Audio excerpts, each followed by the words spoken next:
नमस्ते बच्चों, आज की इस वीडियो में ब्रिज कोर्स 2026-27 कक्षा 9वीं सामाजिक विज्ञान के लिए जो आपकी पुस्तक है, इसका ए टू जेड कंप्लीट सॉल्यूशन आपको आज के इस वीडियो में बताया जाएगा। बच्चों, इस एक ही वीडियो में हम आपकी कंप्लीट बुक का सॉल्यूशन देखेंगे। पेज नंबर 1 से लेके तो पेज नंबर टोटल आपको इसमें 80 पेज दिए हैं, तो टोटल कंप्लीट सॉल्यूशन इस एक ही वीडियो में आपको बताया जाएगा। जैसे कि बच्चों मैं आपको बता भी दूं, थोड़ा सा स्क्रॉल करके, ये आपका सबसे पहले टॉपिक बन दिया है भूगोल दिशाएं। इसमें थोड़ा सा नीचे हम चलेंगे तो यहाँ पर हमसे क्वेश्चन पूछे हैं, और जो बच्चों क्वेश्चन आपको दिए हैं उनके उत्तर मैंने यहाँ पे नीले कलर में लिख दिए हैं ताकि आपको आसानी से समझ में आ जाए। ऐसे ही करके बच्चों आपको जो कंप्लीट बुक दी है, इसका सॉल्यूशन इस एक ही वीडियो में देखने को मिल जाएगा। जैसे कि आप देख सकते हो, ऊपर आपका क्वेश्चन है और नीचे प्रॉपर आपका आंसर लिखा हुआ मिलेगा। देखिए, मैं आपको आपकी बुक के पिछले वाले हिस्से से भी बता दूं, ये आपका लास्ट वाला पार्ट है आपकी बुक का, और ये तो बच्चों आपका रफ कार्य है, इसमें आपको कुछ भी नहीं लिखना। बाकी यहाँ तक जो आपका है बच्चों पेज नंबर 74, यानी कि कंप्लीट बुक आपका बच्चों एक प्रश्न भी नहीं छूटेगा। इस एक ही वीडियो में मैं आपको कंप्लीट बुक का सॉल्यूशन बताऊंगा। इस बुक में जितने भी आपके पाठ दिए हैं, जितने भी आपके क्वेश्चन दिए हैं, कंप्लीट सॉल्यूशन आपको इस एक ही वीडियो में देखने को मिल जाएगा। तो बच्चों यहाँ पर हम आपका शुरू से सारे क्वेश्चन को सॉल्व करना स्टार्ट करते हैं। समग्र शिक्षा ब्रिज कोर्स 2026-27 कक्षा 9वीं सामाजिक विज्ञान विद्यार्थी कार्य पुस्तिका, इसे हम सॉल्व कर रहे हैं। समग्र शिक्षा अभियान सेकेंडरी एजुकेशन लोक शिक्षण स्कूल शिक्षा विभाग मध्य प्रदेश के द्वारा जारी की गई है। अब हम चलते हैं बच्चों आपका जो सबसे पहला चैप्टर है इसकी तरफ।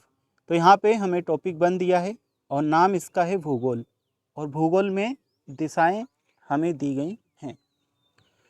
तो इसे अगर हम रीड करना चाहे कर सकते हैं। थोड़ा सा नीचे हम चलेंगे तो यहाँ पर बच्चों हमें क्वेश्चंस देखने को मिलेंगे। देखिए, गतिविधि 1 दी है, इसमें हमें क्वेश्चंस को सॉल्व करना है। चित्र देखकर बताइए कि बी बिंदु ए की किस दिशा में स्थित है। तो बच्चों पहले वाले में उत्तर आपका क्या आएगा, दक्षिण पूर्व। ठीक है।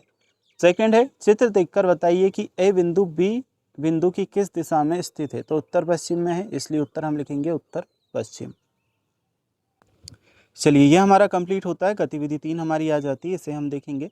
चित्र में देखकर बताइए कि पी बिंदु क्यू बिंदु किस दिशा में स्थित है। तो बच्चों इसका उत्तर आएगा आपका उत्तर पूर्व। नेक्स्ट है हमारा, चित्र देखकर बताइए कि क्यू बिंदु पी बिंदु की किस दिशा में स्थित है। इसमें उत्तर हमारा रहेगा दक्षिण पश्चिम। इसके जस्ट नीचे हम चलते हैं तो यहाँ पे टॉपिक सेकंड हमें देखने को मिलेगा, अक्षांश व देशांतर एवं महाद्वीप व महासागर। तो इसे हम सॉल्व करेंगे। यहाँ पे आपको गतिविधि 1 में क्वेश्चंस पूछे गए हैं। ग्लोब पर देखकर विश्व की मानक देशांतर का नाम लिखिए। तो उत्तर में बच्चों हमने यहाँ पे लिखा है 0 डिग्री देशांतर। ठीक है, 0 डिग्री देशांतर। अब है, ग्लोब को देखकर बताइए कि भारत की मानक देशांतर विश्व की मानक की किस दिशा में स्थित है। इसमें बच्चों उत्तर हम लिखेंगे, भारत की मानक देशांतर विश्व की मानक की पूर्व दिशा में स्थित है। नेक्स्ट है, कुल देशांतर रेखाओं की संख्या लिखिए। तो इसमें पूर्वी देशांतर 180 है और पश्चिमी देशांतर की 180 है। नेक्स्ट है, दिए गए ग्लोब में दिए गए अक्षांशों पर स्थित वृत्तों के नाम लिखिए। तो बच्चों यहाँ पे आपको वृत्तों के नाम में करना है उत्तरी ध्रुव व्रत, कर्क व्रत, भूमध्य रेखा, मकर व्रत और दक्षिणी ध्रुव व्रत। यह आपका कंप्लीट। नीचे हम चलेंगे, गतिविधि 3 हमें दी है, ग्लोब पर स्थित अक्षांशों की कुल संख्या लिखिए। तो उत्तरी अक्षांश में 90 है और दक्षिणी में 90 है। भूमध्य रेखा कितने डिग्री अक्षांश पर स्थित है। तो यह 0 डिग्री पर है, इसलिए 0 डिग्री अक्षांश हम लिखेंगे। नेक्स्ट है हमारा, दिए गए ग्लोब पर अक्षांशीय अंतराल कितने डिग्री का दिया गया है। तो 15 डिग्री, 15 डिग्री आपको करना है। इसके बाद हम चलते हैं तो आपको और क्वेश्चंस देखने को मिलेंगे। यहाँ पे महासागर व महाद्वीप से रिलेटेड हमें दिए गए हैं। अब यहाँ पे हमारी गतिविधि आ जाती है, चलिए इसे हम सॉल्व करेंगे। नीचे दी गई तालिका में बताइए कि ये 3 महासागर किस गोलार्ध में स्थित हैं। तो आर्कटिक महासागर उत्तरी गोलार्ध में है, इसलिए हमने उत्तरी गोलार्ध पे टिक किया, राइट का। अटलांटिक महासागर दक्षिणी गोलार्ध में है, तो यहाँ पे टिक करेंगे। नेक्स्ट है हमारा हिंद महासागर, ये भी आपका दक्षिणी में आएगा, तो ये आप कंप्लीट करेंगे। नेक्स्ट है हमारी गतिविधि, नीचे दी गई तालिका में बताइए कि ये 3 महाद्वीप किस गोलार्ध में स्थित हैं। तो महाद्वीप का बताना है कि किस गोलार्ध में स्थित है। उत्तरी अमेरिका, इसमें उत्तरी गोलार्ध आप करोगे, दक्षिणी गोलार्ध, पूर्वी गोलार्ध और पश्चिमी गोलार्ध।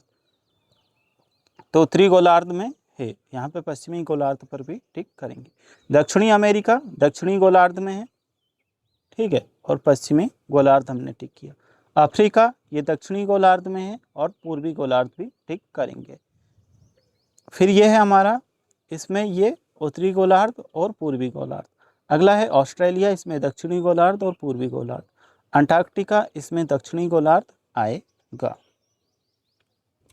तो ये कंप्लीट। इसके बाद हम देखेंगे और जो आपके क्वेश्चंस दिए हैं इन्हें।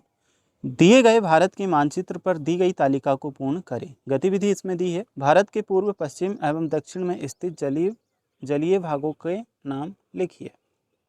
तो पहला आएगा हमारा बंगाल की खाड़ी, सागर जो है बंगाल की खाड़ी, अरब सागर और हिंद महासागर, ठीक है। इसमें अंडमान और निकोबार द्वीप समूह, इसे रिक्त छोड़ेंगे। लक्षद्वीप द्वीप समूह, महासागर हिंद महासागर, इसमें हिंद महासागर, इसमें हिंद महासागर। चलिए, अब ये कंप्लीट होने के बाद अगला हम देखेंगे टॉपिक 3 हमारा आ जाता है। इसमें हमें दिया है भारत की स्थिति। तो बच्चों, ब्रिज कोर्स कक्षा 9वीं सामाजिक विज्ञान की विद्यार्थी अभ्यास पुस्तिका का टॉपिक 3 हम सॉल्व कर रहे हैं। इसका नाम है भारत की स्थिति। तो चलिए, इसमें जो हमें क्वेश्चंस दिए हैं इन्हें हम समझेंगे। भारत किस महाद्वीप में स्थित है? उत्तर लिखेंगे भारत एशिया महाद्वीप में स्थित है। मानचित्र को देखते हुए बताइए कि भारत के दक्षिण में कौन सा महासागर स्थित है। तो उत्तर लिखेंगे भारत के दक्षिण में हिंद महासागर स्थित है। नेक्स्ट है, स्थानीय दिशा में उज्जैनी 17.5 पूर्व के प्रमुख यमुनोत्तर माना गया है। तो यहाँ पे भी बच्चों हमने ये लिख दिया, भारतीय मानक समय GMT 5 घंटे 30 मिनट अतः 75.8 डिग्री पूर्व के प्रमुख यमुनोत्तर माना गया था। फिर हमें यहाँ पे एक ये नक्शा देखने को मिलेगा और इसके जस्ट नीचे हमसे क्वेश्चन पूछे गए हैं, इन्हें हम देखेंगे। दिए गए भारत के मानचित्र को देखकर तालिका को पूर्ण कीजिए। भारत की उत्तर से दक्षिण की लंबाई तो 3214 किलोमीटर। भारत की पूर्व से पश्चिम की लंबाई 2933 किलोमीटर। भारत का अक्षांशीय विस्तार तो ये यहाँ पे लिखोगे 8 डिग्री 4 उत्तर अक्षांश से 37 डिग्री 6 उत्तर अक्षांश तक। यहाँ पे ये आप लिख लोगे बच्चों। भारत का पूर्वी द्वीप समूह का नाम, तो इसमें आपको अंडमान और निकोबार द्वीप समूह लिखना है। भारत के पश्चिम में स्थित द्वीप समूह का नाम लक्षद्वीप द्वीप समूह लिखोगे। नेक्स्ट है हमारा भारत का मानक यमुनोत्तर, इसमें ये 82 और 30 पूर्व देशांतर। भारत के मध्य से गुजरने वाला मुख्य अक्षांश रेखा का नाम, इसमें आएगा कर्क रेखा। तो टॉपिक 3 हमारा कंप्लीट हुआ है। यहाँ से टॉपिक 4 आ जाता है, भारत की भौगोलिक विविधता। यहाँ से हम भारत की भौगोलिक विविधता को समझेंगे। तो बच्चों, इसमें हमें गतिविधि दी है, भारतीय उपमहाद्वीप में सम्मिलित भारत के पड़ोसी देशों के नाम दिशाओं के अनुसार लिखिए। पूर्व दिशा में स्थित देश, तो पूर्व में बांग्लादेश है, म्यांमार है। पश्चिम दिशा में स्थित देश पाकिस्तान और चीन है, और नेपाल भूटान भी करेंगे। दक्षिण दिशा में श्रीलंका और अफगानिस्तान आएंगे।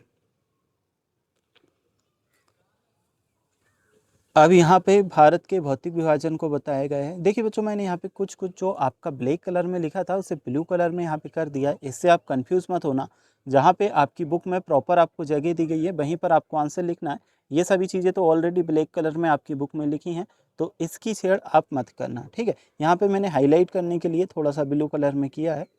बाकी मेन आंसर आपको जैसे इस तरह से यहाँ पे जो जगह दी है वहीं आपको लिखना है, ठीक है। प्रॉपर जहाँ जहाँ आपकी बुक में जगह दी है वहीं पे आंसर आपको लिखना है। तो गतिविधि में दिया है, भारत के मानचित्र में दर्शाए गए भौतिक विभागों के नाम लिखिए। हिमालय पर्वत श्रृंखला लद्दाख, इसमें लिखोगे भारत का शीत मरुस्थल, और प्रायद्वीपीय पठार दक्कन का पठार इसमें आएगा। अब यहाँ पे हमसे कुछ नाम पूछे थे, तो कौन कौन से नाम हमने यहाँ पे लिखे हैं? सिंधु नदी, दूसरा गंगा नदी, तीसरा ब्रह्मपुत्र नदी, चौथा यमुना नदी। नेक्स्ट हम देखेंगे हिमालय को 3 मुख्य श्रेणियों में वर्गीकृत किया गया है। तो यहाँ पे हमें ये मैप वगैरह भी देखने को मिलेगा। अब यहाँ पे बच्चों वापस आपकी गतिविधि आ जाती है, ए और बी बिंदुओं का सही मिलान करना है। तो सही मिलान क्या करेंगे? जो हिमाद्री आपका दिया है इसे मैच करेंगे माउंट एवरेस्ट से। नेक्स्ट है हिमाचल, तो इसे हम मैच करेंगे हिमाचल प्रदेश से। अगला है शिवालिक, इसे मैच करेंगे निचली श्रृंखला। शिमला, इसे नैनीताल से मैच करेंगे। तो बस ये आपकी जोड़ी कंप्लीट। इसके बाद है भारत का शीत मरुस्थल। इसमें आपको कुछ कुछ चीज़ें लिखनी है, जैसे कि यहाँ पे आप लिखोगे लद्दाख, और इसके बाद यहाँ आप लिखोगे दिल्ली। अब गंगा के मैदान ये हमें दिया है, इसे हम स्क्रॉल करते हैं। तो यहाँ पे हमें एक और गतिविधि दी है, इसे हम समझेंगे। भारत के मानचित्र निम्नलिखित दर्शाई गई नदियों को पहचान कर उनके नाम लिखिए। पहले वाले में हमारा आएगा सिंधु नदी, दूसरे में आएगा गंगा नदी, तीसरे में आएगा ब्रह्मपुत्र नदी। अब और गतिविधि हमारी आ जाती है, छात्रों के छोटे ग्रुप बनवाइए, फिर छात्र आपस में चर्चा कर उत्तर लिखिए। रेत के टीले का आकार कैसा होता है? उत्तर में हमने लिखा रेत के टीले का आकार अर्धचंद्राकार या गोलाकार होता है। अगला है टीले हवा के साथ स्थानांतरित होते हैं, क्यों? हाँ, टीले हवा के साथ स्थानांतरित होते हैं। ठीक है। क्या मरुस्थल में जल की समस्या है? आंसर लिखेंगे हाँ, मरुस्थल में जल की बहुत समस्या है। अगला है टीलों की ऊंचाई कितनी होती है? तो टीलों की ऊंचाई कुछ मीटर से लेकर 100-200 मीटर तक होती है। अब है प्रायद्वीपीय पठार, तो यहाँ पे हमें कुछ प्रश्न दिए हैं गतिविधि के रिलेटेड ही। मानचित्र को देखते हुए छात्र आपस में चर्चा करें। यहाँ पे ओनली चर्चा करने का दिया गया था, बाकी मैंने जगह बना करके आंसर भी लिखे हैं। अगर आपकी बुक में प्रॉपर जगह है तो आप आंसर लिख लेना। तो पहले में अरावली पर्वत श्रृंखला, दूसरे में आरमको पर्वत की ऊंचाई अनाईमुड़ी में, और यह प्राचीन श्रृंखला लगभग 300 करोड़ वर्ष पुरानी है। अब यहाँ पे हमारी गतिविधि आ जाती है, छात्र मानचित्र देखकर बताए कि नीचे दर्शाए गए मानचित्र में कौन सी पर्वत श्रृंखलाएं फैली हैं, उनके नाम व क्षेत्र को लिखिए। तो पहले वाले में हम लिखेंगे हिमालय पर्वत क्षेत्र, हमने लिखा उत्तर भारत। ठीक है। फिर सेकंड हमने लिखी विंध्याचल पर्वत, इसका क्षेत्र है मध्य भारत। तीसरा लिखा सतपुड़ा पर्वत, इसका क्षेत्र है मध्य भारत। अगला है पश्चिमी घाट पर्वत, इसका क्षेत्र है पश्चिमी भारत। फिर पूर्वी घाट पर्वत है, इसका क्षेत्र है पूर्वी भारत। भारत की तटीय रेखाएं तथा द्वीप समूह, यह हमें लिखने हैं। तो बच्चों यह हमारी गतिविधि है। यहाँ पे लिखा है शिक्षक छात्रों के समूह बनाए, एक समूह का नाम पूर्वी घाट रखे और दूसरे समूह का नाम पश्चिमी घाट रखे। अब दोनों समूह अपनी विशेषता लिखेंगे। पूर्वी घाट की यहाँ पे लिखी, यह पर्वतमाला बंगाल की खाड़ी के किनारे स्थित है। यह पर्वतमाला कई स्थानों पर नदियों द्वारा कट जाने के कारण खंडित हो गई है। पश्चिमी घाट वाली, यह पर्वतमाला अरब सागर के किनारे स्थित है। यह पर्वतमाला निरंतर और अधिक ऊंचाई वाली है। अब है गतिविधि 3, चलिए इसे हम देखेंगे। छात्र संभावित सुधार आपस में चर्चा करें। पश्चिम की ओर कौन सी नदियां बहती हैं? उत्तर हमारा आएगा नर्मदा और तापी नदियां पश्चिम की ओर बहती हैं। अगला है पूर्व की ओर बहने वाली नदियां डेल्टा संभावित सुधार आकार का निर्माण करती हैं। तो इसमें हमने उत्तर लिखा हाँ, पूर्व की ओर बहने वाली नदियां डेल्टा आकार का निर्माण करती हैं। बच्चों इसमें ओनली आपको चर्चा करना है। अगर आपकी बुक में जगह नहीं दी तो आपको लिखना नहीं है। ठीक है, मैंने आपको समझाने के लिए लिख दिया है। अगर हाँ आपकी बुक में नीचे जगह है, जगह आपको दी है तो आपको लिखना है। बाकी अगर आपकी बुक में जगह नहीं है तो ओनली ये चर्चा करने के लिए दिया है, इसे लिखने की कोई ज़रूरत नहीं है। ठीक है। हाँ, अगर आपकी बुक में कहीं पर भी जगह आपको दी है तो फिर वहाँ पर आपको लिखना रहेगा। ठीक है। तो ये भारत के द्वीप समूह को 2 भागों में बांटा गया है। ये भी ऑलरेडी ब्लैक कलर में आपकी बुक में लिखा है, तो इसे भी आपको अब देखिए यहाँ आपको लिखना रहेगा, क्योंकि यहाँ प्रॉपर आपको जगह दी है आपकी बुक में। जहाँ पर आपकी बुक में जगह है इस तरह से लिखा हुआ है, वहाँ पे आपको सारे आंसर लिखने हैं। नक्शे में दर्शाए गए बिंदुओं को पहचान कर उनके नाम लिखिए। तो पहला हमने लिखा लक्षद्वीप समूह, दूसरा लिखा अंडमान और निकोबार द्वीप समूह। यहाँ पे एक और गतिविधि है, आपस में चर्चा करें। इसमें भी ओनली बच्चों हमें चर्चा करनी थी, बाकी मैंने उत्तर आपको समझाने के लिए लिख दिया है ताकि आप समझ जाओ। भारत का एकमात्र सक्रिय ज्वालामुखी क्षेत्र कौन से द्वीप समूह में स्थित है? तो भारत का एकमात्र सक्रिय ज्वालामुखी क्षेत्र अंडमान और निकोबार द्वीप समूह में स्थित है। सेल्यूलर जेल किस द्वीप समूह में स्थित है? सेल्यूलर जेल अंडमान और निकोबार द्वीप समूह में स्थित है। तो बच्चों टॉपिक 4 तक हम कंप्लीट कर चुके हैं। यहाँ से आपका टॉपिक 5 आ जाता है, मौसम और जलवायु। कक्षा 9वीं सामाजिक विज्ञान विद्यार्थी अभ्यास पुस्तिका ब्रिज कोर्स का हम सॉल्व कर रहे हैं। तो टॉपिक 5 आपका है मौसम और जलवायु। इसमें मौसम के बारे में बताया है, मौसम के मुख्य तत्व, जलवायु, जलवायु के मुख्य तत्व। अब मौसम व जलवायु में हमें अंतर बताना था। तो समय जो यहाँ पे मौसम होता है अल्पकालिक होता है, जलवायु दीर्घकालिक होती है। परिवर्तन मौसम में शीघ्र होता है, जलवायु में धीमा होता है। उदाहरण आज, जैसे आज की बारिश, किसी क्षेत्र में औसत वर्षा। अब सही गलत हमें बताने थे। मौसम लंबे समय तक एक सा रहता है। मौसम तो जरा सी देर में बदल जाता है, इसलिए हम गलत करेंगे। जलवायु किसी क्षेत्र की स्थायी विशेषता है, ये आपका आएगा सही। अगला है आज का तापमान जलवायु का उदाहरण है, गलत। अब यहाँ पे हमारे और प्रश्न आ जाते हैं, इन्हें हम देखेंगे। गतिविधि दी है आज का मौसम मेरा अवलोकन। तो आज के दिन अपने आसपास के मौसम का ध्यान से अवलोकन करें और तालिका में लिखें। ठीक है। तो मौसम के तत्व, तापमान डिग्री सेल्सियस में हमें लिखना है, तो 32 डिग्री सेल्सियस हमने यहाँ पे लिखा, 32 डिग्री। आसमान साफ, बादल धुंध। आसमान कैसा है? तो थोड़े से बादल हैं, वह हमने लिखा है। और वर्षा हो रही है या नहीं? नहीं हो रही, इसलिए हमने नहीं लिखा है। पवन तेज धीमी नहीं, यानी कि हवा चल रही है नहीं, तो धीमी हवा चल रही है, तो यहाँ पे हमने धीमा लिखा है। अगला है आर्द्रता अधिक या कम। आर्द्रता मतलब जो बारिश में नमी होती है वह, तो कम है, यहाँ पे हमने लिखा कम। नीचे दिए गए कथनों को सही कॉलम में लिखिए। ये कुछ कथन हमें दिए थे, इन्हें सही कॉलम में हमें लिखना था। एक साइड मौसम की कॉलम है, सेकंड साइड जलवायु के कॉलम है। तो यहाँ पे हमने लिखा है मौसम वाले कॉलम में क्या क्या आएगा? आज सुबह ठंड है, कल तेज हवा चली, आज दोपहर तेज धूप है, आज आर्द्रता अधिक है, आज तापमान 38 डिग्री सेल्सियस है, कल शाम आंधी आई थी। जलवायु में आप लिखोगे राजस्थान में कम वर्षा होती है,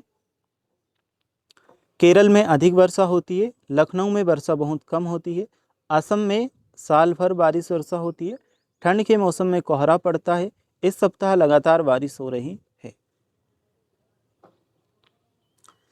तो बच्चों अब इसके बाद आपकी गतिविधि दी है, इसे हम समझेंगे। मौसम जल्दी क्यों बदलता है? इसका उत्तर हमें लिखना है। देखिए उत्तर हमने यहाँ पे लिखा है, आपको समझना है। मौसम जल्दी जल्दी इसलिए बदलता है क्योंकि तापमान, वायु आर्द्रता और वायुदाब की स्थिति लगातार बदलती रहती है। सेकंड क्वेश्चन हमसे पूछा है यहाँ पे, देखिए मैं थोड़ा सा आपको इधर करके भी बता दूँ, ये आपका पहला था, ठीक है। अब दूसरा क्वेश्चन का हम करेंगे। जलवायु किसी क्षेत्र के जीवन को वहाँ के तापमान, वर्षा, आर्द्रता, वायु की स्थिति के अनुसार प्रभावित करती है। जैसे भोजन, वस्त्र, आवास, खेती, स्वास्थ्य और जीवन शैली उसी के अनुसार विकसित होती है।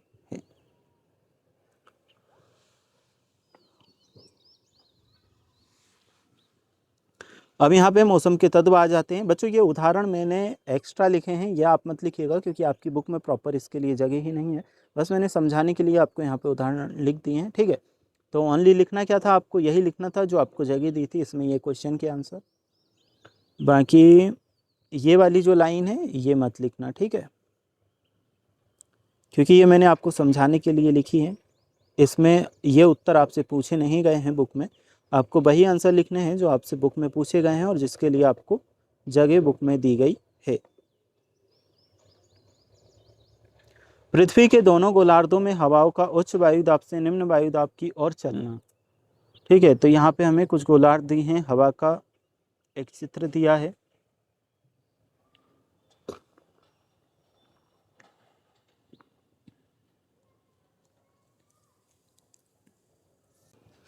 तो देखो यहाँ पर सही और गलत का चयन हमें करना है। एक साइड कथन है, सही और गलत हमें बताना है।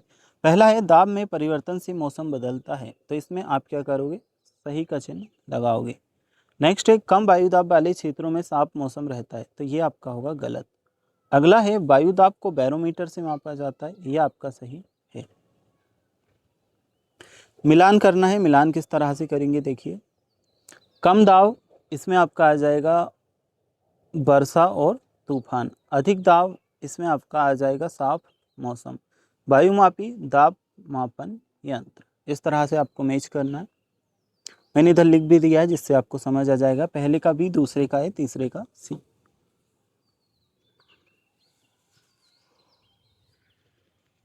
अब है मिलान कीजिए, इनका भी हमें मिलान करना है। किस तरह से करेंगे चलिए दिखाता हूँ। तापमान, तापमान को आप मैच करोगे सी वाले से, ताप मापी। नेक्स्ट है वर्षा, वर्षा को आप पी वाले वर्षा मापी से मैच करेंगे। इसके बाद है आर्द्रता, इसे हम डी आर्द्रता मापी से मैच करेंगे। वायु की गति, इसे वायुदाब, वायु की गति जो आपका है इसका पवन मापी से हम मैच करेंगे। वायुदाब को वायुदाब मापी से मैच करेंगे।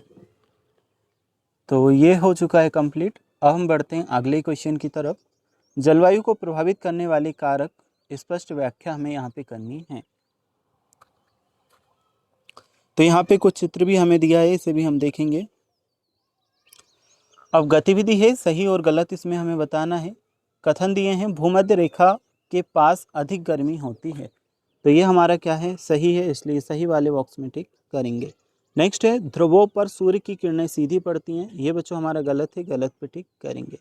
अक्षांश के कारण पृथ्वी पर विभिन्न कटिबंध बनते हैं, यह हमारा सही है, तो सही पे टिक करेंगे। अब इसमें भी हमें मिलान करना है, किस तरह से करेंगे देखिए। उष्ण कटिबंध, तो इसका हमारा सी वाला सही होगा, अधिक गर्मी।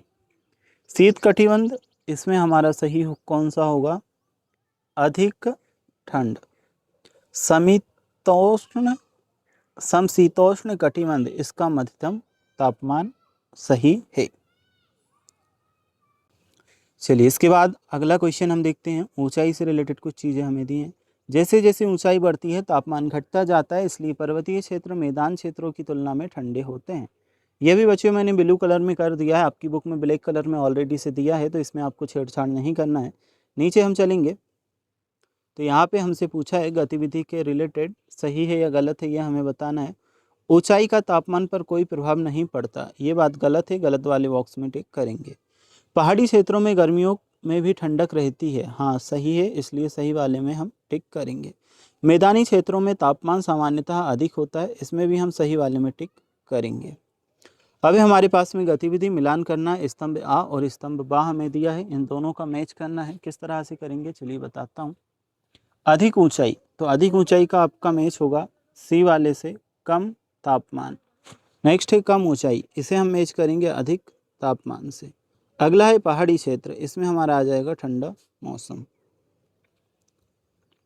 इधर मैंने पहले का सी, दूसरे का है, तीसरे का बी भी लिख दिया है ताकि आप कर लें। अब एक दो वाक्य में उत्तर देना है। तो प्रश्न हमसे पूछा है ऊंचाई बढ़ने पर तापमान क्यों घटता है, उत्तर हम लिखेंगे, यह हमारा आंसर रहेगा। ऊंचाई बढ़ने पर वायुदाब कम होता है, जिससे हवा फैलती है और ठंडी हो जाती है, इसलिए तापमान घटता है। नेक्स्ट हमारा क्वेश्चन है पहाड़ी क्षेत्र गर्मियों में भी ठंडे क्यों रहते हैं, उत्तर इसका हमारा होगा ये, क्योंकि पहाड़ों की ऊंचाई अधिक होती है और अधिक ऊंचाई पर तापमान कम हो जाता है।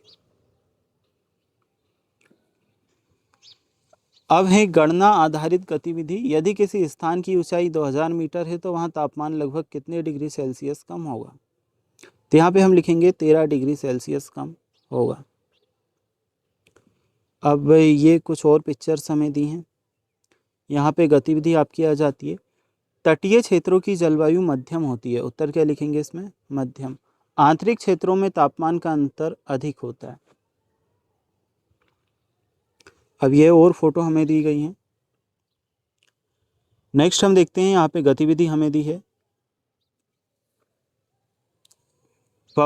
पवनाभिमुख ढाल पर अधिक वर्षा होती है, इसमें हम उत्तर लिखेंगे अधिक। नेक्स्ट है हमारा पर्वत वर्षा के वितरण को प्रभावित करते हैं? इसमें उत्तर हमारा आएगा वितरण। अब ये पबने दी हैं, ये कुछ पिक्चर्स हमें दी हैं। नीचे हम चलेंगे, गतिविधि से रिलेटेड क्वेश्चन पूछे हैं। नमी वाली पबने वर्षा कराती हैं, उत्तर आएगा वर्षा। अगला है शुष्क पबने मौसम को शुष्क बनाती हैं, यानी कि ठंडा बनाती हैं।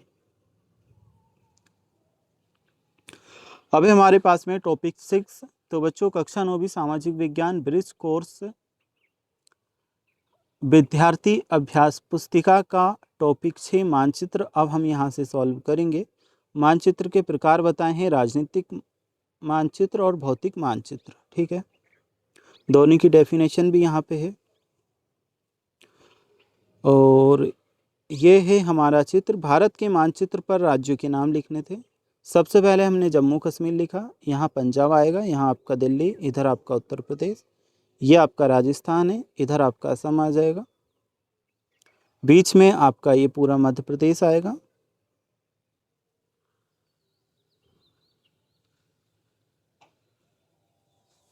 और इधर पश्चिम बंगाल आ जाएगा, ये आपका महाराष्ट्र, ओडिशा, कर्नाटक, केरल और तमिलनाडु। इसके बाद यहाँ पे कुछ और क्वेश्चंस हैं। उत्तर भारत के राज्यों के नाम लिखें। तो उत्तर भारत के राज्यों के नाम आएंगे उत्तर प्रदेश, पंजाब, राजस्थान, दिल्ली। दक्षिण भारत के राज्यों के नाम लिखें, तमिलनाडु, कर्नाटक, केरल, महाराष्ट्र। पूर्व उत्तर के राज्यों के नाम लिखें, असम, पश्चिम बंगाल, उड़ीसा, जम्मू और कश्मीर। अब इसके बाद हम आगे बढ़ते हैं। तो यहाँ पे आपका टॉपिक 7 इतिहास समय रेखा का दिया गया है। चलिए इसे समझेंगे। तो समय रेखा दिया है। इतिहास में समय रेखा का अर्थ घटनाओं को उनके घटित होने के क्रमानुसार एक सीधी रेखा पर दर्शाना, ताकि यह स्पष्ट हो सके कि कौन सी घटना कब पहले और बाद में हुई। जैसे बच्चों अतीत दिया है, सबसे पहले पिता 1972, माता 1979, रमेश 2002, भविष्य 2021। ठीक है। अब सभी विद्यार्थी अपने परिवार के सदस्यों की जन्म तारीख समय रेखा पर अंकित करें। जन्म तारीख आपको यहाँ पे डालनी है, आपके दादाजी की डालोगे, मैंने अपने अकॉर्डिंग डाली है, आप अपने अकॉर्डिंग डालना। 1950 पिताजी की डालोगे, 1980 मैंने डाली है, आप अपने अनुसार अपने पिताजी की डेट ऑफ बर्थ का सन डालोगे। खुद का डालना जो भी हो। अतीत का यानी कि पहले का 1955, 1985 माता का, और यहाँ पे भविष्य का। ठीक है। अब ये याद रखने के लिए कुछ चीज़ें हमें दी हैं। चलो अब बढ़ते हैं हम आपके गतिविधि 3 की तरफ। तालिका पूर्ण करनी है। 1830 का दशक, 1830 से 1839 तक। ठीक है।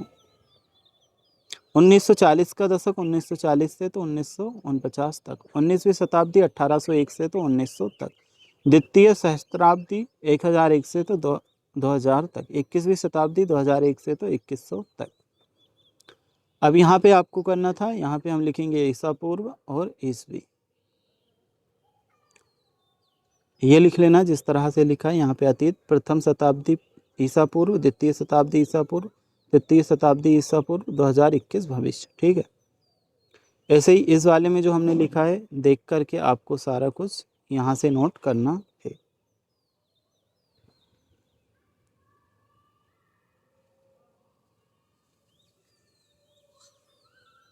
चलिए अब देखते हैं हम आपका इसके अगले वाला क्वेश्चन। गतिविधि 4 आपकी है। समय रेखा पर निम्नलिखित को चिन्हित कीजिए। 12वीं शताब्दी ईस्वी, तीसरी शताब्दी ईसा पूर्व, 560 ईसा पूर्व, 319 ईस्वी।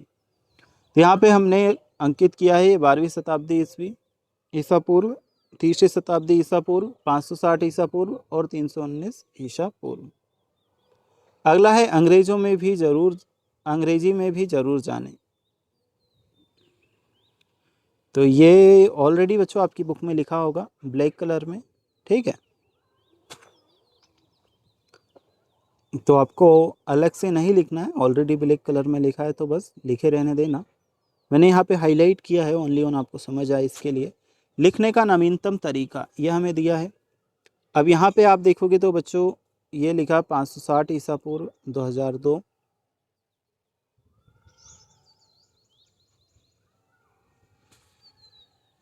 झांसी की रानी का जन्म 1828 में हुआ, उनका संबंध किस शताब्दी से है, उनका जन्म भारत की स्वतंत्रता से कितने वर्ष पूर्व हुआ। तो झांसी की रानी का संबंध 19वीं शताब्दी से है, उनका जन्म भारत की स्वतंत्रता से 72 वर्ष पूर्व हुआ। ठीक है, यहाँ पे टोटल 119 वर्ष हमने लिखा है, तो यहाँ पे ये 72 को काट के बच्चों 119 आपको डाल लेना है। ठीक है, 119, ये 72 गलती से लिखाया है, इसकी जगह 119 वर्ष आपको लिखना है।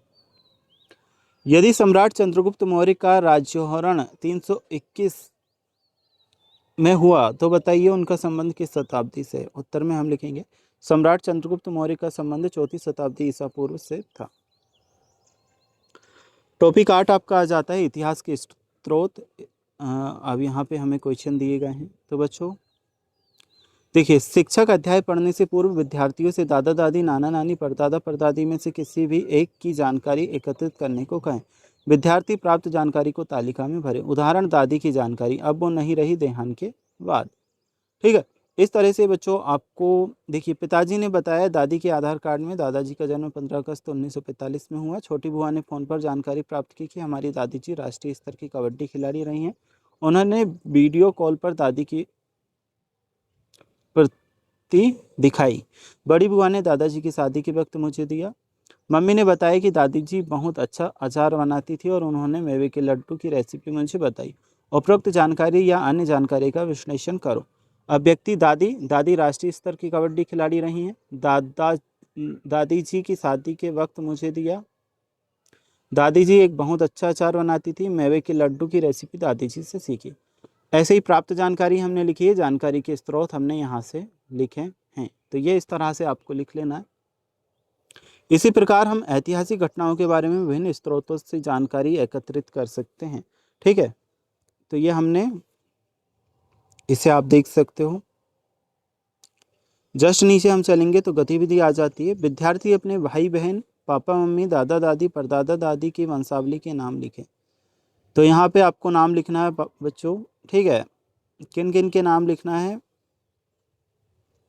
वंशावली के नाम आपको लिखना है। तो इस तरह से कर लेना। चलो बढ़ते हैं आगे। शहर के आसपास भी ऐतिहासिक स्थल हैं, उसकी यात्रा बताइए और पुरातात्विक स्रोतों की जानकारी प्रदान करें। तो पुरातात्विक स्रोत की आपको लिखनी है। हड़प्पा पंजाब में है, सिंधु सभ्यता का प्रमुख स्थल। लोथल गुजरात में है, प्राचीन बंदरगाह नगरी। सांची स्तूप मध्य प्रदेश, बौद्ध धर्म से संबंधित स्तूप है।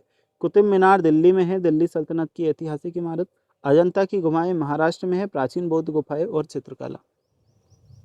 विद्यार्थी, भारत की कोई एक ऐतिहासिक कहानी 100 शब्दों में लिखें। तो ये बच्चों हमने एक ऐतिहासिक कहानी 100 शब्दों में लिखी है। झांसी की रानी लक्ष्मीबाई भारत की महान वीरांगना थी। उनका जन्म 19 नवंबर 1828 को वाराणसी में हुआ था। उनका बाल्यकालीन नाम मणिकर्णिका था। 1857 के स्वतंत्रता संग्राम में उन्होंने अंग्रेजों के विरुद्ध वीरतापूर्वक युद्ध किया। जब अंग्रेजों ने झांसी पर कब्जा करना चाहा तब रानी लक्ष्मीबाई ने हार नहीं मानी। उन्होंने अपने छोटे पुत्र दामोदर राव को पीठ पर बांधकर घोड़े पर सवार होकर युद्ध किया और वीरगति को प्राप्त हुई। उनका साहस और देशभक्ति आज भी हम सभी को प्रेरणा देती है।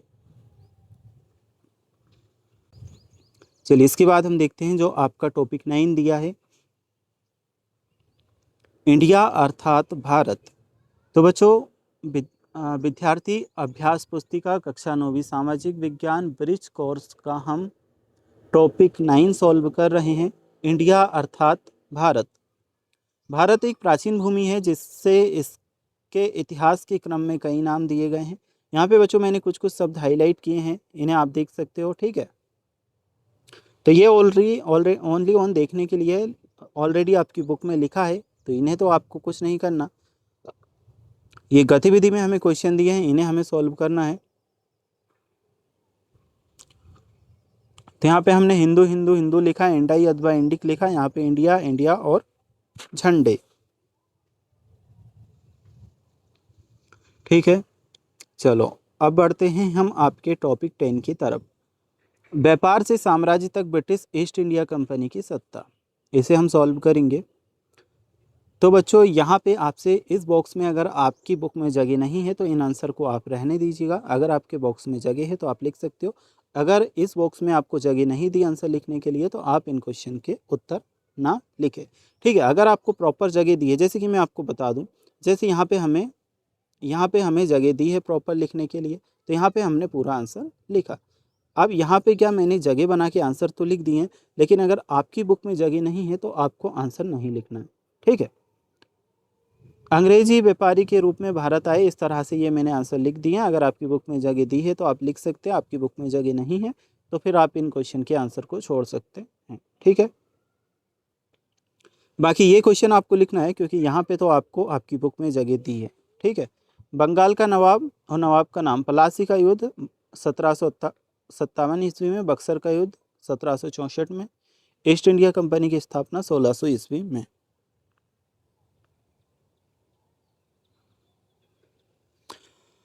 अब यहाँ पे हमारे पास आ जाता है ये कुछ इस तरह से 18वीं सदी की बात। आओ अब मराठों के विषय में जाने। इसके नीचे हम चलेंगे तो ये कुछ चित्र हमें दिए गए हैं।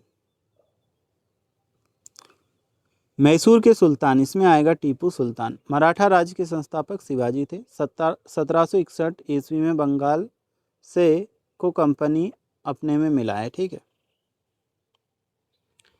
नेक्स्ट है बच्चों जोड़ी। जोड़ी किस तरह से मिलाएंगे, चलो मैं आपको बताता हूँ। सबसे पहले बच्चों आपको दिया है यहाँ पे टीपू सुल्तान, इसे आप मैच करेंगे सी से 1817 से तो 19 तक। मैसूर राज्य की राजधानी, इसमें हमारा आ जाएगा ई वाला ऑप्शन, श्रृंगरपट्टम। नेक्स्ट है छत्रपति शिवाजी, इसमें हमारा ऑप्शन आ जाएगा छठा, छत्रपति शिवाजी मराठा राज्य के संस्थापक थे, ए वाला, ठीक है। विलय नीति, तो इसमें विलय नीति डलहौजी की थी। पानीपत का तीसरा युद्ध 1761 में हुआ था। अंग्रेज मराठा युद्ध,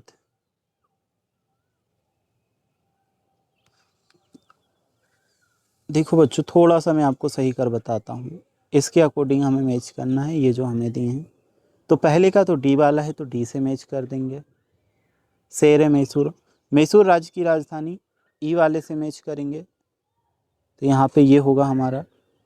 फिर तीसरे को ए मराठा राज्य के संस्थापक से, और विलय नीति डलहौजी की थी, एफ वाले से। पानीपत का युद्ध, इसे जी वाले से हम मैच करेंगे 1761 में। अंग्रेज मराठा युद्ध, इसे सी से मैच करेंगे 1817 से 19 तक। और मैसूर राज्य के संस्थापक हैदर अली। तो ये आपका अब मैच हो चुका है सही, थोड़ा सा कन्फ्यूजन हुआ था जो हम सही कर चुके हैं। यहाँ पे गतिविधि 4 हमें दिखे, अंग्रेज एवं मराठा युद्ध और मैसूर एवं अंग्रेज युद्ध पूर्ण करें। अंग्रेजों एवं मराठों के बीच 3 युद्ध लड़े गए, यहाँ पे हमने लिखा 3।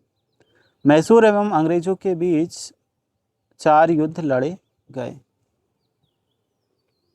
अब जो हमारा टॉपिक 11 आ जाता है 1857 का विद्रोह। Bridge course class 9th social science का विद्यार्थी अभ्यास पुस्तिका जो आपकी स्टूडेंट वर्कबुक है, इसके टॉपिक 11 को हम सॉल्व कर रहे हैं। इसका नाम है 1857 का विद्रोह। तो 1857 के विद्रोह के क्या कारण थे यहाँ पे दिए हैं। तो गाय व सुअर की चर्बी वाले कारतूसों का प्रयोग किया जाना, भारतीय सैनिकों के साथ भेदभाव और राजाओं के राज्यों की विलय नीति के तहत छीनना, ब्रिटिश सरकार की आर्थिक और भूमि नीतियाँ, अंग्रेजों की धार्मिक व सामाजिक दखल अंदाजी, ठीक है। विद्रोह के प्रमुख नेतृत्वकर्ता के नाम यहाँ पे दिए हैं, रानी लक्ष्मीबाई, कुंवर सिंह, बेगम हजरत महल, तात्या टोपे, नाना साहेब, बहादुर शाह जफर। तो यहाँ पे हमें 1857 यानी कि 1857 के विद्रोह के परिणाम भी दिए गए हैं। ईस्ट इंडिया कंपनी के साथ अधिकार ब्रिटिश ईस्ट साम्राज्य के हाथों में सौंपे, सेना ने भारतीय खिलाड़ियों का अनुपात कम किया, भारतीयों में राष्ट्रीय चेतना बढ़ी। इस तरह से बच्चों चलो इनके आंसर हम देखेंगे। गतिविधि 01 हमें यहाँ दी है। 1857 के विद्रोह की कोई 2 कारण लिखिए। तो ब्रिटिश साम्राज्य की दमनकारी नीतियाँ तथा भारतीयों का आर्थिक शोषण, सेना में भेदभाव, कारतूस विवाद तथा धार्मिक आस्थाओं को ठेस पहुँचाना, ठीक है, ये हमने लिखे। इसके बाद है गतिविधि 02, 1857 के विद्रोह के प्रमुख नेतृत्वकर्ताओं को उनके स्थान से मिलाइए। तो यहाँ पे हम किस तरह से मैच करेंगे। पहले का ई वाले से हम मैच करेंगे, रानी लक्ष्मीबाई झांसी से रिलेटेड, कुंवर सिंह इनका आ जाएगा बिहार। अगला है तात्या टोपे, ये आ जाएगा कानपुर। नेक्स्ट है नाना साहब, इन्हें हम मैच करेंगे कानपुर से। अगला है बेगम हजरत महल, ये आपका लखनऊ से मैच होगा। नेक्स्ट है बहादुर शाह जफर, इन्हें दिल्ली से मैच करेंगे। चलो अब हम देखते हैं अगला, गतिविधि 03 आ जाती है। 1857 के विद्रोह की कोई दो परिणाम लिखिए। दो परिणाम में यहाँ पे आएगा, अंग्रेजों ने सत्ता अपने हाथ में ले ली, भारत में ब्रिटिश शासन की नींव मजबूत हुई। फ्रांस की क्रांति, क्या आप जानते हैं? ये फ्रांस की क्रांति से रिलेटेड चीज़ें यहाँ पे दी हैं। क्रांति के कारण बताए हैं और कुछ चित्र हमें दिया गया है। आइए फ्रांस की क्रांति के घटनाक्रम को समझते हैं। तो ये भी ऑलरेडी लिखा हुआ है बच्चों आपकी बुक में, ठीक है। इसके नीचे फ्रांस की क्रांति के प्रमुख नेतृत्वकर्ता यहाँ पे दिए हैं हमें, और क्रांति के परिणाम यहाँ पे दिए गए हैं।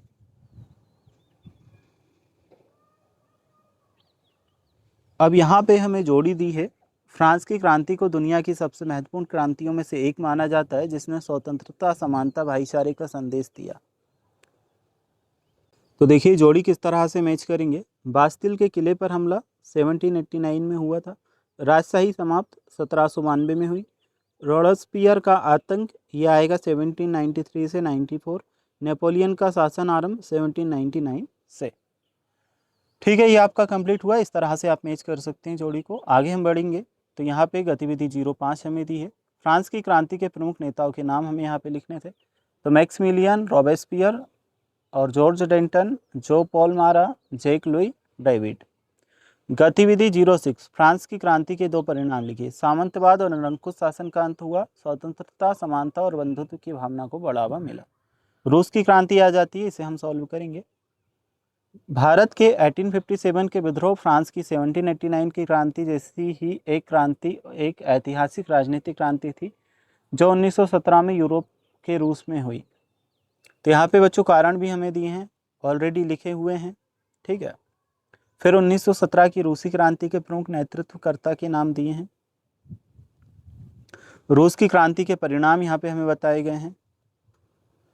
अब यहाँ पे प्रश्न पूछा है गतिविधि 07 में 1917 की रूस की क्रांति के दो कारण लिखिए। जार निकोलस सेकंड की निरंकुश शासन, भारी गरीबी, बेरोजगारी और असमानता। गतिविधि 08, इसे हम देखेंगे। 1917 की रूस की क्रांति के चार नेताओं के नाम लिखिए। Vladimir Lenin, Joseph Stalin, Leon Trotsky, Grigory Zinoviev. गतिविधि 09 आ जाती है। रूस की क्रांति के दो परिणाम लिखना है। तो पहला राजशाही समाप्त, दूसरा सोवियत संघ का गठन, ठीक है।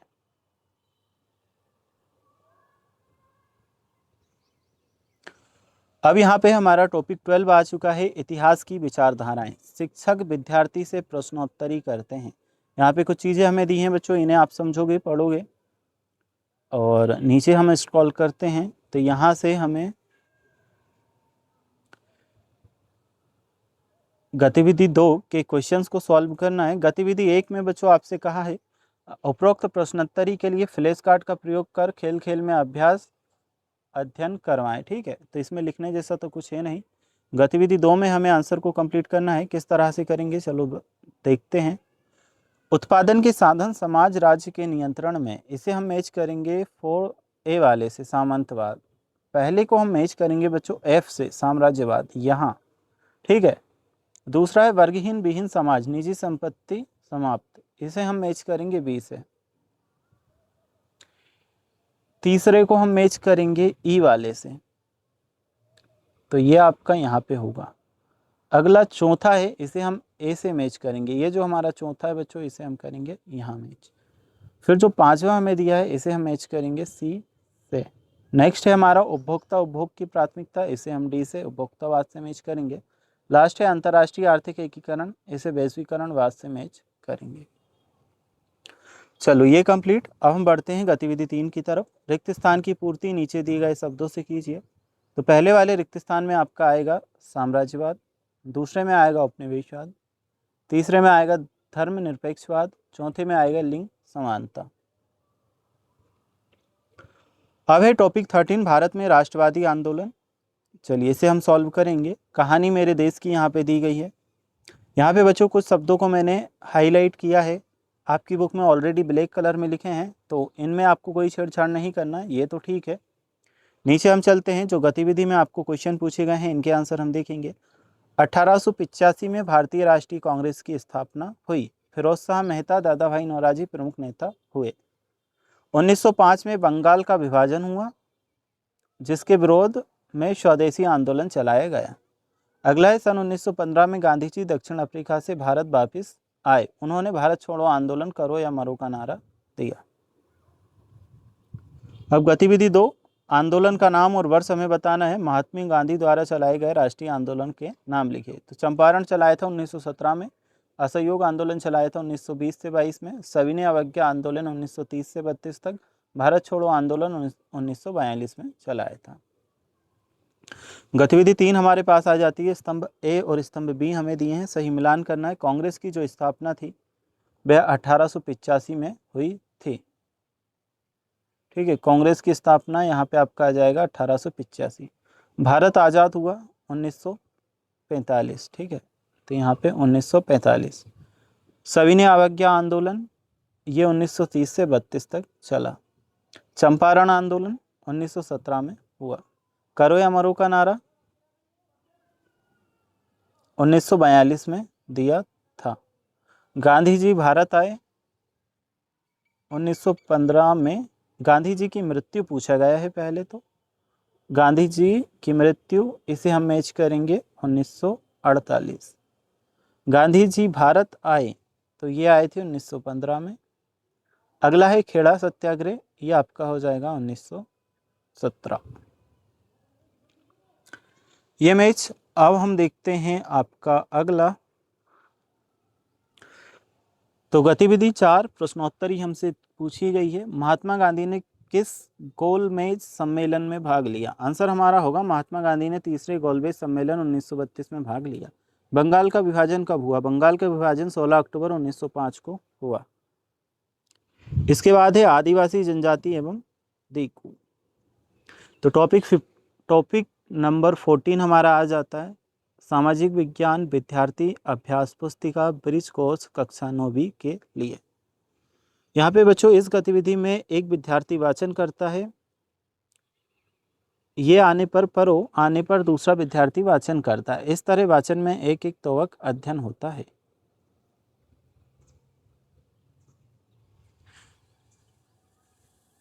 ठीक है, तो यहाँ पे हमने लिखा है, सुनी सुनी सुनी हम जंगलों में रहने वाले लोग, हमें आदिवासी कहा जाता है, हमें जनजाति कहा जाता है।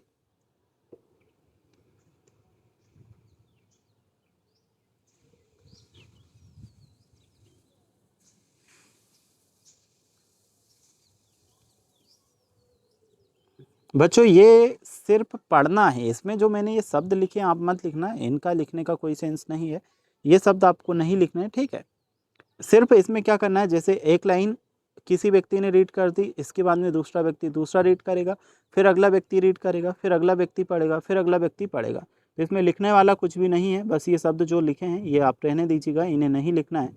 आंसर हम गतिविधि 2 के यहाँ से करेंगे, तो ये आपको आंसर लिखना है प्रॉपर। ठीक है, इनके आंसर के उत्तर आपको लिखना है। जनजातियों के नाम में गोंड, भील, बेगा, सहरिया, और क्षेत्र में लिखोगे मंडला, बालाघाट, डिंडोरी, छिंदवाड़ा, झाबुआ, अलीराजपुर, धार, खरगोन, डिंडोरी, मंडला, शहडोल, उमरिया, शिवपुरी, गुना, अशोकनगर, टीकमगढ़। अब है टॉपिक 15 राजनीति, भारत का संविधान। संविधान क्या है यह हमसे पूछा गया है। तो संविधान क्या है बताया है, देश के लोगों के बीच भरोसा एवं सहयोग विकसित करता है, राष्ट्र में एकता अखंडता बनाए रखता है, सरकार के अधिकारों की सीमा तय करता है, देश के नागरिकों का मार्गदर्शन करता है, सरकार का गठन कैसे होगा। संविधान का निर्माण, इससे रिलेटेड हमें चीज़ें दी हैं, चलो इन्हें स्किप करेंगे। भारत का संविधान, संविधान में सम्मिलित मूल नियम बताए हैं, विधायिका, कार्यपालिका और न्यायपालिका का गठन कैसे होता है और कैसे कार्य करते हैं, कानून कैसे बनाए जाए और कैसे लागू किया जाए, कार्यपालिका का चुनाव कौन करेगा, न्यायपालिका का गठन कैसे होगा, नागरिकों के क्या अधिकार हैं और कर्तव्य होंगे। फिर यहाँ पे दिया है विश्व का सबसे बड़ा संविधान। संविधान के अनुसार सरकार के 3 अंग हैं, विधायिका, कार्यपालिका और न्यायपालिका, ये चीज़ें हमें दी हैं। तो यहाँ से गतिविधि 1 हमारी आ जाती है, इन्हें हम सॉल्व करेंगे। 26 जनवरी 1950 भारत सरकार के अंग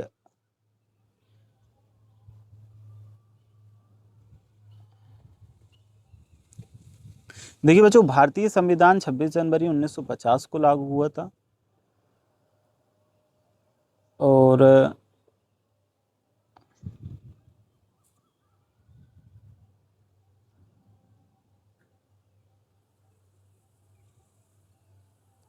भारत सरकार के अंग यहाँ पे 25 आ जाएगा, भारतीय संविधान का भाग 3 आ जाएगा। इस तरह से आप मैच करेंगे।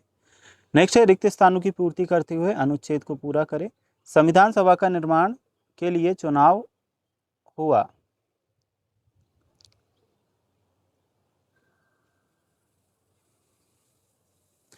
तो बच्चों यहाँ पे थोड़ा सा सही करना पड़ेगा, मैं आपको बता दूं। देखो यहाँ पे आपको ये चुनाव कट कर देना बच्चों, इसे मैं कर भी देता हूँ। और यहाँ पे आपको लिखना है 1946 सन आएगा, ठीक है। 1946 में चुनाव हुआ, 299 सदस्य आपको लिखना है, 299 सदस्यों ने भाग लिया। 26 जनवरी 1950 में अंगीकृत किया गया है। इसमें 3 भाग है। अनुच्छेद हो विश्व का सबसे लंबा लिखित संविधान है, ठीक है। सिर्फ आपको करना क्या है, यहाँ पे 1946 लिख लेना, यहाँ पे 299, बाकी 1950 3 लिखित, ये सब सही है। अब है हमारे पास में ये, तो सरकारें पंचायती राज, राज्य स्तर, केंद्र स्तर, ठीक है। और ये तो ऑलरेडी है। गतिविधि 4 में हमें आंसर करना है। यहाँ पे बच्चों आंसर लिखेंगे, हम समानता के अधिकार की बात कर रहे हैं। इसके जस्ट नीचे हम चलेंगे तो हम स्वतंत्रता का अधिकार की बात कर रहे हैं। यहाँ पे आएगा यह शोषण के विरुद्ध अधिकार है। इसमें लिखोगे यह धार्मिक स्वतंत्रता का अधिकार है। जस्ट नीचे हम चलेंगे तो इसमें आप उत्तर लिखोगे यह सांस्कृतिक एवं शैक्षणिक अधिकार है। इसके नीचे लिखोगे यह संवैधानिक उपचारों का अधिकार है। अब गतिविधि 5 हमारी आ जाती है। नीचे दिए गए वाक्य किन किन मौलिक अधिकारों से संबंधित है। पहले वाले में बच्चों हमारा आ जाएगा धार्मिक स्वतंत्रता का अधिकार, दूसरे में आएगा समानता का अधिकार, तीसरे में संवैधानिक उपचारों का अधिकार, चौथा समानता का अधिकार, पांचवा शोषण के विरुद्ध अधिकार। टॉपिक 16 हमारा आ जाता है, इसका नाम है लोकतंत्र। यहाँ पे कुछ चीज़ें हमें दी है लोकतंत्र से रिलेटेड, इसे हम निकालते हैं। लोकतंत्र में चुनाव से सरकार बनती है, तो सरकार का क्या कार्य होता है, चलो देखते हैं, ठीक है। ये सभी चीज़ें हमें दी हैं, ज़रूर याद रखने के लिए भी ये चीज़ें दी हैं, मैंने हाईलाइट की हैं थोड़ा सा। निम्नलिखित प्रश्नों के उत्तर बॉक्स में दिए गए शब्दों की सहायता से दीजिए। 5 वर्षों में 18 वर्ष में जनता, जनता का शासन, मतदान का अधिकार। लोकतंत्र किसे कहते हैं, तो जनता का शासन को लोकतंत्र कहते हैं।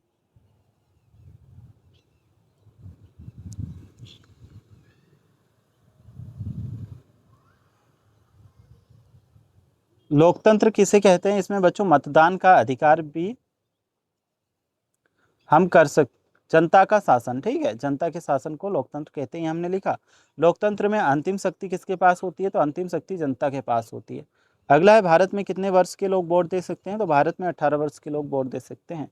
भारत में लोकसभा चुनाव कितने वर्षों में होता है, तो लोकसभा चुनाव 5 वर्षों में होता है, हर 5 वर्षों में, ठीक है। लोकतंत्र में नागरिकों को सबसे महत्वपूर्ण अधिकार क्या मिलता है, नागरिकों को मतदान का अधिकार मिलता है। अब है टॉपिक 17 सरकार के अंग। सरकार के अंग यहाँ पे बताए हैं 3 है, विधायिका, कार्यपालिका और न्यायपालिका। संसद के सदन 2 सदन है, उच्च सदन अर्थात राज्यसभा, निम्न सदन अर्थात लोकसभा। संसद भवन, राज्यसभा और लोकसभा के प्रमुख अंतर बताए गए हैं, ठीक है। अब हम बढ़ते हैं राज्य स्तर पर। क्या आपको पता है कि विधायिका क्या कार्य करती है, ये सभी चीज़ें हमें बताई हैं। नेक्स्ट हम चलते हैं गतिविधि 1, प्रश्नोत्तरी हमें दी है। सरकार के कितने अंग होते हैं, तो सरकार के 3 अंग होते हैं। बच्चों बताइए, अगर उच्च सदन को राज्यसभा कहते हैं तो निम्न सदन को क्या कहेंगे, तो निम्न सदन को लोकसभा कहते हैं। अभी तीसरा, बताओ अगर आपके काका की उम्र 30 वर्ष से कम है तो क्या राज्यसभा का चुनाव लड़ सकते हैं, नहीं, राज्यसभा का चुनाव लड़ने के लिए न्यूनतम 30 वर्ष होनी चाहिए, ठीक है। चौथे में हम आंसर लिखेंगे, लोकसभा का चुनाव लड़ने के लिए न्यूनतम आयु 25 वर्ष होनी चाहिए। 5वें में आंसर लिखेंगे, लोकसभा में अधिकतम 552 सदस्य चुनाव में जीत हासिल करके पहुंच सकते हैं। छठे क्वेश्चन में मध्य प्रदेश में कितने सदन है, तो 2 सदन है। और विधानसभा के सदस्य क्या कहलाते हैं, विधानसभा के सदस्य विधायक कहलाते हैं। विधायक लिखोगे बच्चों, ठीक है। विधायक में थोड़ा सा स्पेलिंग मिस्टेक है, मैं सही लिख दूँ यहाँ पे, आपको समझ आ जाएगा। ठीक है, विधायक। लोकसभा के सदस्य क्या कहलाते हैं? तो लोकसभा के सदस्य सांसद कहलाते हैं। अब यहाँ पे हमें दिया है कार्यपालिका सरकार का वह अंग है जो राज्य का प्रशासन चलाती है और विधायिका द्वारा बनाए गए कानूनों को लागू करती है। कार्यपालिका में कौन शामिल हो सकता है? केंद्र स्तर पर राष्ट्रपति, उपराष्ट्रपति, प्रधानमंत्री, मंत्रिपरिषद, civil services, IAS, IPS, IF. राज्य स्तर पर राज्यपाल, मुख्यमंत्री, मंत्रिमंडल, राज्य प्रशासन। कार्यपालिका के कार्य हमें यहाँ पे दिए गए हैं। गतिविधि 2 हमारे पास आ जाती है, रिक्त स्थानों की पूर्ति करनी है। राष्ट्र का प्रमुख, इसमें हमारा उत्तर आएगा राष्ट्रपति कहलाता है। राज्य का प्रमुख राज्यपाल कहलाता है। संसद का प्रमुख प्रधानमंत्री कहलाता है। विधानसभा का प्रमुख मुख्यमंत्री कहलाता है। टॉपिक 18 हमारे पास आ जाता है न्यायपालिका। इसे हम देखेंगे, न्यायपालिका के कार्य। तो कुछ इस तरह से हमें दिया है न्यायालय के स्तर।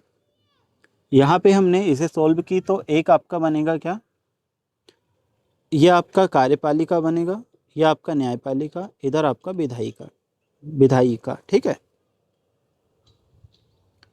अब हम देखते हैं यहाँ पे बच्चों हमने लिख दिया कार्यपालिका, विधायिका, न्यायपालिका।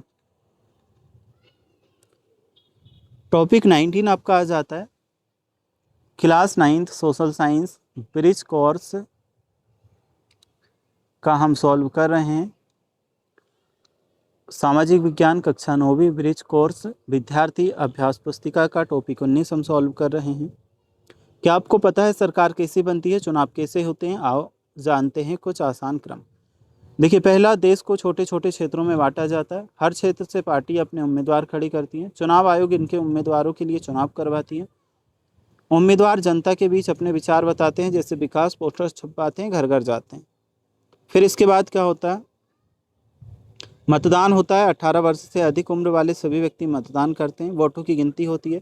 जिस उम्मीदवार को सबसे ज़्यादा वोट मिलते हैं वही जीत जाता है। जीतने वाली पार्टी सरकार बनाती है।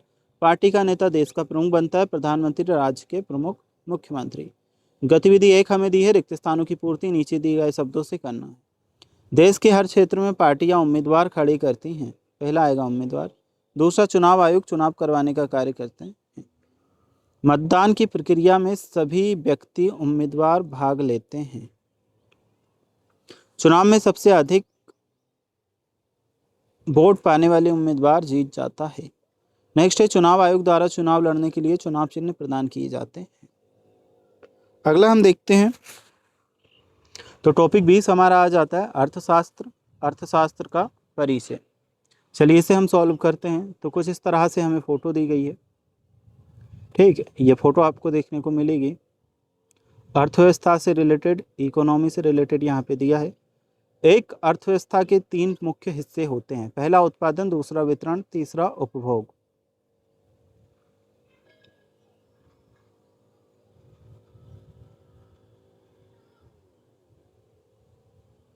तो ये पिक्चर भी हमें दी है। गतिविधि पूछो तो जाने। आवश्यकताओं की पूर्ति के लिए वस्तु और सेवाओं का उपयोग कहलाता है उपभोग। और वह व्यक्ति जो वस्तुओं का उपयोग करता है उपभोक्ता कहलाता है। उत्पादकों से उपभोक्ता तक सामान पहुंचाने की प्रक्रिया को वितरण कहते हैं। वह व्यक्ति जो वस्तुओं और सेवाओं के निर्माण करते हैं उत्पादक कहलाते हैं। अब हमारे पास में टॉपिक नंबर 21 आर्थिक गतिविधियों के प्रकार। आर्थिक गतिविधियां यहाँ पे हमें दी है।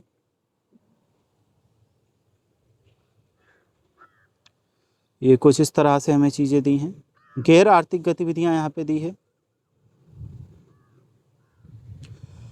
तो कॉलम ए दिया है, कॉलम बी दिया है। आर्थिक और गैर आर्थिक गतिविधियां हमें लिखनी है। एक दुकानदार सामान बेच रहा है, आर्थिक गतिविधि है। घर की सफाई करना गैर आर्थिक गतिविधि है। बैंक में नौकरी करना आर्थिक गतिविधि है। बीमार माँ की सेवा करना गैर आर्थिक गतिविधि है। यहाँ पे ये फोटोज़ भी हमें दी हैं। अब हमारा टॉपिक नंबर 22 अर्थव्यवस्था के क्षेत्रक। तो अर्थव्यवस्था के 3 क्षेत्रक है, प्राथमिक क्षेत्रक, द्वितीय क्षेत्रक, तृतीयक क्षेत्रक। प्राथमिक को कृषि क्षेत्रक भी कहते हैं, द्वितीयक को विनिर्माण क्षेत्र भी कहते हैं, तृतीयक को सेवा क्षेत्र भी कहते हैं।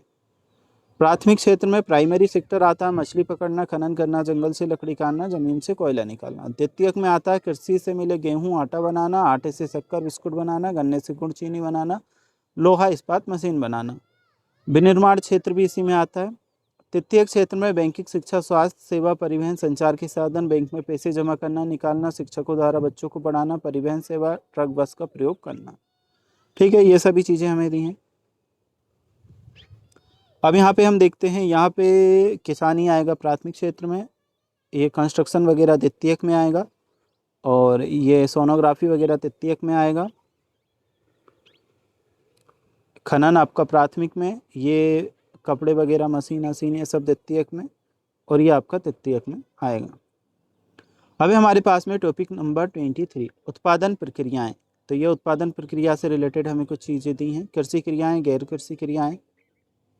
यहाँ पे हमें बताना है प्रत्येक गतिविधि के सामने कॉलम में सही का निशान लगाएं। गेहूं की कटाई कृषि क्रिया है, ठीक है। डेयरी फार्मिंग कृषि क्रिया है। ईंट बनाना गैर कृषि है। बस चलाना गैर कृषि प्रक्रिया है। टोकरी बुनना भी गैर कृषि। खेत में सिंचाई करना कृषि क्रिया। सिलाई पर दुकान चलाना गैर कृषि क्रिया। मछली पकड़ना कृषि क्रिया। चीनी मिल में काम करना गैर कृषि क्रिया। अब हमारे पास में टॉपिक नंबर 24 आ जाता है, वस्तु विनिमय से मुद्रा तक की यात्रा। वस्तु विनिमय से मुद्रा तक की यात्रा, ये हमें एक कहानी दी है। वस्तु विनिमय की समस्याएं बताई गई हैं। मूल का अनुपात, सामान्य वस्तुओं का मुद्रा के रूप में उपभोग, धातुओं और सिक्कों का आविष्कार, मेटल कॉइन्स, धातु के सिक्के, कागजी मुद्रा, डिजिटल युग, क्रेडिट कार्ड। पहला है विनिमय, जब हम एक चीज़ के बदले दूसरी चीज़ लेते हैं तो उसे विनिमय कहते हैं। जब दोनों लोगों को एक दूसरे की चीज़ों की ज़रूरत हो तब सामान का लेन देन होता है। इस आवश्यकता को दोहरा संयोग कहते हैं।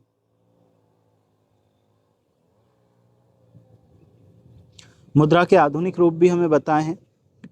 टॉपिक नंबर 25 हमारा आ जाता है बाजारों की समझ। तो बाजारों की समझ टॉपिक नंबर हमारा 25 आ जाता है। इसमें एक चित्र दिया है, पड़ोस की दुकान हमें दी है, शॉपिंग कॉम्प्लेक्स और मॉल, ऑनलाइन बाजार, ये सभी चीज़ें दी हैं। इसमें आप लिखेंगे यहाँ पे साप्ताहिक बाजार, ठीक है, यहाँ पे आप लिखोगे ऑनलाइन।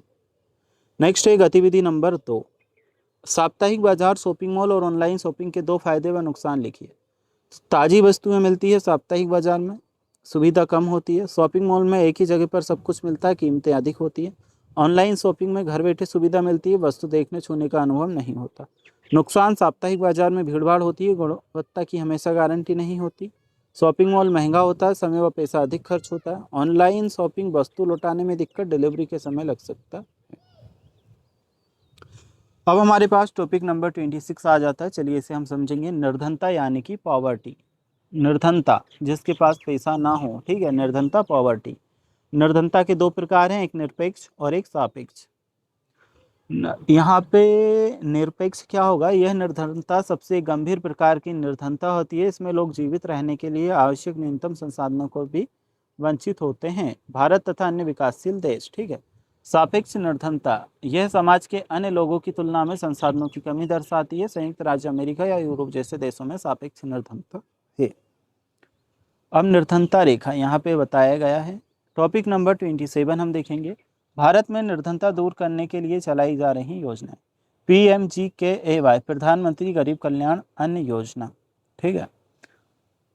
अंत्योदय अन्न योजना, AAY। PMKVY, प्रधानमंत्री कौशल विकास योजना।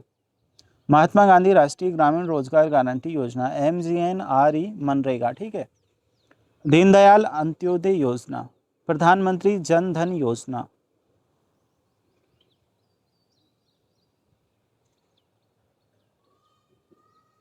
सार्वजनिक वितरण प्रणाली, PDS।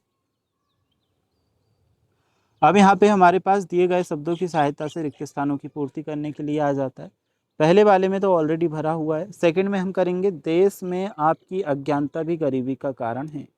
गरीबी के कारण बच्चे अक्सर कुपोषण का शिकार हो जाते हैं।